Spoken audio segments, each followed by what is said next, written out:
Bonjour à tous, bienvenue sur ma chaîne.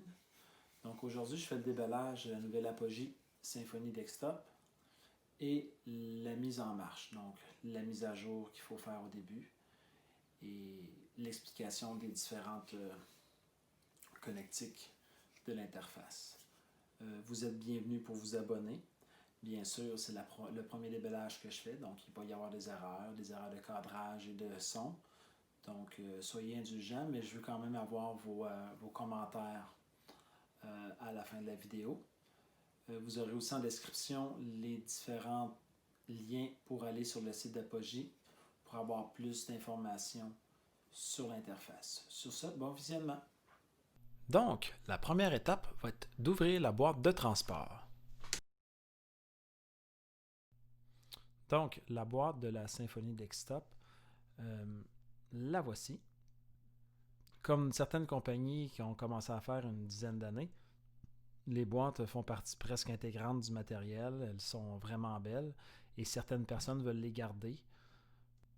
Donc, on va voir à l'endos les informations de base de l'interface, chose à laquelle je ne vais pas m'attarder pour le moment. Il semble y avoir dans le couvercle un aimant qui tient le couvercle à la boîte. Donc, on voit ici que la boîte est très belle à l'intérieur avec le logo d'Apogee. On soulève la première mousse et on voit apparaître l'interface avec un écran de protection, un film de protection pour ne pas rayer l'écran touchscreen et le bouton poussoir. Donc, on va regarder ce qu'il y a à l'intérieur de la boîte ensemble.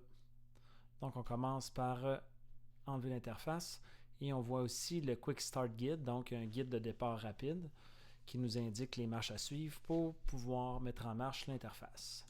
Maintenant, on va s'attarder au contenu de la boîte qui vient avec l'interface. Donc, dans cette boîte-là, il y a toutes les connexions, donc les fils de connexion pour l'interface. Donc, on va commencer. Donc, l'intérieur de la boîte, on peut voir pour commencer un fil USB-C à USB-C. C'est donc celui-là que je vais utiliser pour la connexion à mon interface Symfony à mon Mac mini. Il semble d'une bonne longueur.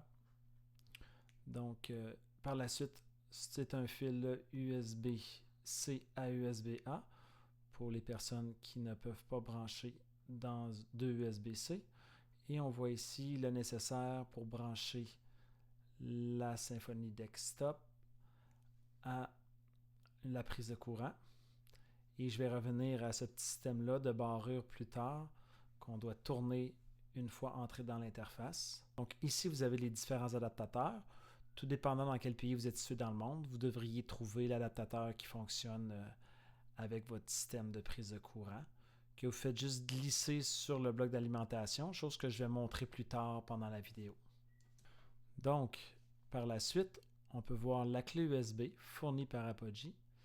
Cette clé USB-là va vous aider à faire, ou plutôt va vous permettre de faire les mises à jour de l'interface en branchant la clé dans l'ordinateur en premier. Et vous allez pouvoir mettre à jour le micro-logiciel de votre interface. Continuons avec l'intérieur de la boîte. Je tasse l'interface. On voit ici les informations sur les garanties dans différentes langues. Donc français, anglais, espagnol. J'ai l'impression qu'il y a de l'arabe aussi vers les débuts. C'est ce que j'ai vu rapidement. Donc, vous avez juste à lire l'information sur les garanties et aller vous enregistrer sur le site d'Apogee. Nous sommes maintenant rendus à la partie qui nous intéresse le plus, l'interface. Donc, on voit très bien que la finition est excellente. On ne s'attend pas moins de Apogee. Donc, une finition exceptionnelle. Très belle interface. Donc, j'enlève le film de protection. On va regarder ensemble les caractéristiques et connectiques de l'interface. Donc, pour commencer, à l'avant, une entrée faite qui serait capable de reproduire les caractéristiques des amplificateurs à lampe de guitare. Une sortie ultra basse impédance et les deux sorties sont assignables. Donc, il y a une sortie en avant et l'autre, elle est en arrière, qu'on va voir plus loin. Donc ici, les deux entrées XLR 1/4 qui ont un gain de 75 dB à impédance variable. Deux sorties 1/4 qui sont entièrement symétriques, donc un gauche et un droit. La deuxième sortie casse, mais cette fois-ci avec une sortie 1.8, elle a les mêmes caractéristiques que la première à l'avant. On continue avec le port USB-A. Ce port-là va servir à faire la mise à jour avec la clé fournie par Apogee, la clé du micro-logiciel, et à la mise à jour 1.3, la prise en charge du MIDI USB. On enchaîne avec les deux connectiques optiques, donc une entrée et une sortie, qui va vous permettre de brancher des sorties numériques et des entrées numériques, donc un ADAT ou un SPDIF à votre choix. Bien sûr, le port USB-C qui sert à brancher votre interface à votre ordinateur ou à votre appareil iOS. Et on termine avec l'entrée pour l'électricité, donc qui va vous servir à mettre en marche votre appareil. On va maintenant mettre en marche l'appareil. Donc, on va brancher. Je vais vous montrer comment le brancher avec le petit tour de tourner le bloc d'alimentation dans la prise DC de l'appareil. Avant toute chose, je vais vous montrer comment changer l'adaptateur du bloc pour pouvoir l'utiliser dans un autre endroit dans le monde. Donc, on ne fait que le glisser par-dessus l'autre système. Et voilà, aussi simple que ça. Et on le reglisse vers le haut pour l'enlever. Allons-y pour la mise en marche de l'appareil. Donc, on doit prendre le fil de la prise et le rentrer dans le trou de l'interface en tournant vers la droite. Et voilà, l'interface elle est branchée, c'est bien installé et il reste barré. J'ai appuyé sur le bouton de mise en marche. Ça peut prendre jusqu'à 30 secondes avant que l'interface se mette en marche pour la première fois. Vous allez voir, c'est beaucoup plus rapide par la suite. Et un avance rapide. Voilà. On voit maintenant que la mise à jour est requise. Donc, c'est à ce moment-là qu'on va avoir besoin de notre clé USB pour pouvoir faire la mise à jour du micro-logiciel. L'ouverture se fait quand même. On va revenir à l'interface graphique et l'interface de fonctionnement dans une autre vidéo. Comme la plupart d'entre vous savez comment installer un logiciel, d'aller chercher sur le support sur Internet de toutes les compagnies. Je ne vais pas m'éterniser là-dessus.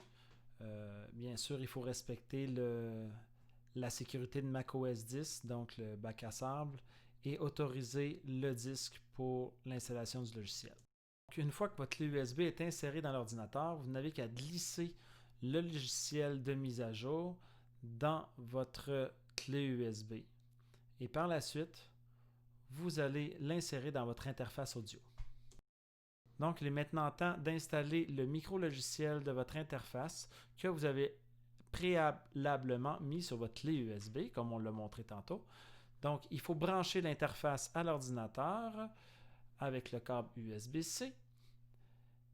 Et par la suite, on va insérer la clé USB dans l'interface avec le port USB-A.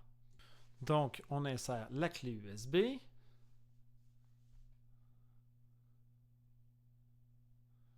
Et le micro-logiciel va être automatiquement détecté en appuyant sur la barre. Et vous devez faire oui à l'installation du nouveau micro-logiciel. Donc là, bien sûr, l'installation est en train de se faire. Et on va la faire rapidement.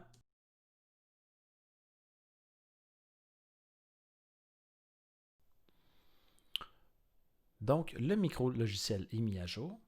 Donc, on voit ici l'interface de la Symfony Desktop, chose que je vais parler plus en détail à la prochaine vidéo, savoir comment l'utiliser et naviguer dans les menus. Sur ce, merci d'avoir écouté la vidéo. N'oubliez pas de vous abonner. Merci beaucoup.